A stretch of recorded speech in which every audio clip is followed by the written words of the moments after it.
कि क्लास 10 में संस्कृत के आने वाले संभावित क्वेश्चन हैं, जिसमें पहला सवाल आपसे पूछ रहा है कि व्याघ्रपथिक गाथा से हमें क्या शिक्षा मिलती है। प्रश्न को ध्यान से सुना जाए। व्याघ्रपथिक गाथा से हमें क्या शिक्षा मिलती है। ठीक है,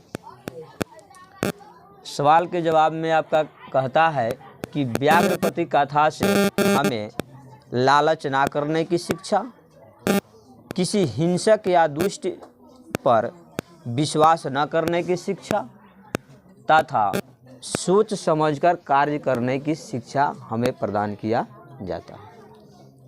मतलब ये बताना चाहता है कि हमें लालच नहीं करना चाहिए, हिंसक और दुष्ट मनुष्य पर सोच समझ करके विश्वास करना चाहिए, बिना सोचे विचारे किसी कार्य को नहीं करना चाहिए। ठीक है, अन्यथा उसका बुरा दुष्प्रभाव पड़ सकता है। जैसे लालच की लोभ में आकर के पथिक ने अपना जान गंवा दिया। ठीक है, चलिए दूसरा सवाल आपसे कहता है कि शांति स्थापित करने का क्या उपाय है।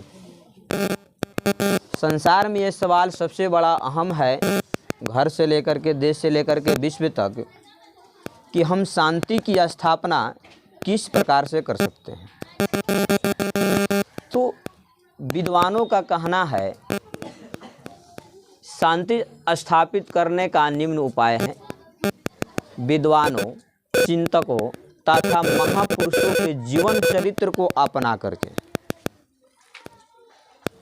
तथा उनके द्वारा बतलाए गए मार्गदर्शन पर चलकर त्याग की भावना रखकर शांति स्थापित किया जा सकता है। ठीक है, इसका अभिप्राय है कि शांति स्थापित करने के लिए विद्वानों के जीवन चरित्र को अपनाना चाहिए, उनके द्वारा बताए गए मार्गदर्शन पर चलना चाहिए, त्याग की भावना रखनी चाहिए, समर्पण की भावना रखनी चाहिए। इसके आधार पर ही हम घर से लेकर के, परिवार से लेकर के, देश से लेकर के और विश्व तक शांति स्थापित कर सकते हैं। सवाल नंबर 3 कहता है संपन्नता चाहने वाले मनुष्य को किन दोषों का त्याग करना होगा। देखिए, यहाँ पे सवाल का भाव बदल सकता है। सवाल घुमा फिरा करके आपसे पूछा जा सकता है कि सुख चाहने वाले व्यक्ति को, प्रगति चाहने वाले व्यक्ति को, उन्नति चाहने वाले व्यक्ति को किन किन दोषों का परित्याग करना चाहिए, या सुख समृद्धि चाहने वाले को क्या करना चाहिए। तो सवाल का जवाब है आपके सामने में इस प्रकार है। कहता है संपन्नता चाहने वाले मनुष्य को 6 दोषों, फिर से सुना जाए, संपन्नता चाहने वाले मनुष्य को, प्रगति चाहने वाले मनुष्य को, उन्नति चाहने वाले मनुष्य को 6 दोषों का परित्याग कर देना चाहिए, जिसमें से पहला है निद्रा, अधिक सोने की लालसा, तंद्रा, भय, क्रोध, आलस और दीर्घ सूत्रता को त्याग देना चाहिए। दीर्घ सूत्रता कहने का तात्पर्य है कि आप किसी कार्य को करना तो चाहते हैं, लेकिन यह कहकर टाल देते हैं कि थोड़ी देर बाद हम कर लेंगे, कल कर लेंगे, परसों कर लेंगे, और इस तरह से आपका समय नष्ट हो जाता है। सवाल नंबर 4 आपसे पूछता है मूल शंकर अर्थात दयानंद सरस्वती में वैराग्य भाव कैसे उत्पन्न हुआ। आपसे कई बार सवाल पूछा जाता है कि दयानंद सरस्वती के बचपन का नाम क्या था। उनके बचपन का नाम मूल शंकर है। यहाँ पर कह रहा है कि मूल शंकर और दयानंद सरस्वती में वैराग्य की भावना कैसे उत्पन्न हुआ। सवाल के जवाब में आपको बताया गया है। मूल शंकर ने देखा कि भगवान शिव की प्रतिमा अर्थात मूर्ति पर चढ़ाए गए प्रसाद को मूस, चींटी इत्यादि जीव खा रहे हैं। इससे उनको ज्ञात हुआ कि मूर्ति में भगवान नहीं रहते हैं, मूर्ति में भगवान नहीं रहते हैं। इसके फलस्वरूप उन्हें वैराग उत्पन्न हो गया। ध्यान से सुना जाए। ये कहता है सवाल कि मूल शंकर में वैराग्य कैसे उत्पन्न हो गया। मूल शंकर ने देखा कि भगवान शिव की प्रतिमा पर चढ़ाए गए प्रसाद को मूस, चींटी, छोटे छोटे कीड़े मकोड़े खा रहे हैं और उनको विश्वास हुआ कि ये प्रतिमा वास्तव में भगवान नहीं है और सच्चे भगवान की खोज में उनको वैराग्य की उत्पत्ति हो गई। चलिए आगे की तरफ देखेंगे। भारत भूमि की गुणगान करते हुए देवता लोग क्या कहते हैं। सवाल आपसे पूछता है कि भारत भूमि का गुणगान करते हुए देवता लोग क्या कहते हैं। सवाल का जवाब है भारत भूमि का गुणगान करते हुए देवता लोग कहते हैं कि धन है वह भारत भूमि जहाँ मनुष्य क्या देवता भी जन्म लेने के लिए तरसते हैं। देवताओं का कहना है कि भारत भूमि धन्य है जहाँ पे मनुष्य क्या देवता भी जन्म लेने के लिए तरसते हैं।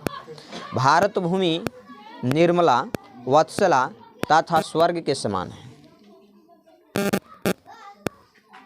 निर्मला, वत्सला तथा स्वर्ग के समान है। सवाल नंबर 6 आपसे पूछता है कर्ण की दानवीरता या चरित्र का अपने शब्दों में वर्णन करें। चलिए ये सवाल आपका महत्वपूर्ण है। इसको किसी तरह से घुमा करके आपसे पूछा जा सकता है। कर्ण के चरित्र का वर्णन करें, कर्ण एक दानवीर था कैसे, स्पष्ट करें, या कर्ण के विषय में अपने शब्दों में लिखें। किसी तरह से प्रश्न आपके घुमा करके आता है तो प्रश्न का उत्तर आपका कुछ इस प्रकार है। कहता है कर्ण ज्येष्ठ कुंती पुत्र एवं पांडवों का बड़ा भाई था। हम लोग को ज्ञात है कि सबसे बड़ा पांडव युधिष्ठिर थे, लेकिन ये सत्य नहीं है। कर्ण ज्येष्ठ कुंती पुत्र एवं पांडवों का सबसे बड़ा भाई था। वह बचपन से दानवीरता था, सच्चा योद्धा था। कर्ण जो है अपने वीरता के लिए और दान के लिए, दोनों के लिए प्रसिद्ध है। कर्ण को जन्म से ही कवच एवं कुंडल प्राप्त था जो अभेद था। कहने के तात्पर्य है कि कर्ण का जब जन्म हुआ था तो उसी के साथ उसके पास कवच था और कुंडल था, और इसका रहस्य था कि जब तक कवच और कुंडल कर्ण के पास रहता है तब तक उसका पराजय नहीं हो सकता है। ठीक है, चलिए। कर्ण को जन्म से ही कवच एवं कुंडल प्राप्त था जो अभेद था। इसके रहते हुए कर्ण को कोई पराजित नहीं कर सकता था। जब तक कवच और कुंडल कर्ण के पास रहता है उसको कोई व्यक्ति पराजित नहीं कर सकता था। कर्ण महाभारत की युद्ध में कौरवों की पक्ष से तथा पांडवों के विरोध में युद्ध लड़ा था। ध्यान से सुना जाए। कर्ण पांडव होते हुए भी कौरवों के पक्ष में तथा पांडवों के विरुद्ध महाभारत के युद्ध में युद्ध किया था। अब इंद्र ने अर्जुन की सहायता के लिए, किसकी सहायता के लिए? अर्जुन की सहायता के लिए इंद्र ने अर्जुन की सहायता के लिए कर्ण से छल पूर्वक कवच और कुंडल दान में ले लेता है। छल पूर्वक कवच और कुंडल दान में ले लेता है। कर्ण को यह ज्ञात था कि कवच और कुंडल देने से उसका पराजय निश्चित है। कर्ण को यह ज्ञात था कि अगर हम दान में कवच और कुंडल दे देते हैं तो हमारा पराजय निश्चित है। फिर भी कर्ण ने सम्मानपूर्वक इंद्र को कवच और कुंडल दान में दे दिया और अपने दानवीरता निभाई। ठीक है। और इसमें एक बात और है जो आपको बताया जा रहा है कि कर्ण जो था अंग का राजा था। किसका, कहाँ का राजा था? अंग का राजा था, इसलिए उसको अंगराज कर्ण के नाम से जाना जाता है। और इनके मित्र दुर्योधन थे और ये मित्रता और दानवीरता दोनों के लिए प्रसिद्ध है। ठीक है। जय हिंद।